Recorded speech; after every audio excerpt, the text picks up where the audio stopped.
ঘুমানোর আগে আপনি প্রথমত পড়বেন আয়াতুল কুরসি। আয়াতুল কুরসি কোনটা?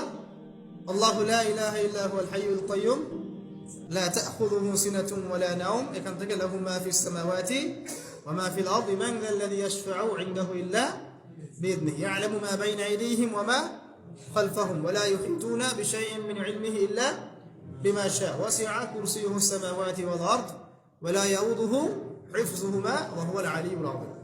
সূরা বাকারার আয়াত নাম্বার 255। সূরা বাকারার আয়াত নাম্বার 255 হচ্ছে আয়াতুল কুরসি।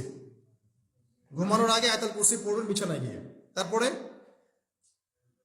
সূরা বাকারার শেষের 3টা আয়াত পড়বেন। সূরা বাকারার শেষের 3টা আয়াত, লিল্লাহি মা ফিস সামাওয়াতি ওয়া মা ফিল আরদ, এখান থেকে শুরু করে ফানসুরনা আলাল কওমিল কাফিরিন পর্যন্ত এই শেষের 3টা আয়াত অবশ্যই পড়বেন। ঘুমানোর আগে যে ব্যক্তি আয়াতুল কুরসি পড়বে, আল্লাহর পক্ষ থেকে একজন ফেরেশতা তার কাছে থাকবে সারা রাত। এই ফেরেশতা ওই ব্যক্তিকে পাহারা দিবে ইনশাআল্লাহ। কোনো বিপদ আপদ তাকে স্পর্শ করবে না ইনশাআল্লাহ তাআলা। রাতের বেলা অনেক বিপদ হতে পারে, চুরি হতে পারে, ডাকাতি হতে পারে, তারপরে আপনার দুষ্ট জিন শয়তান উৎপাত করতে পারে।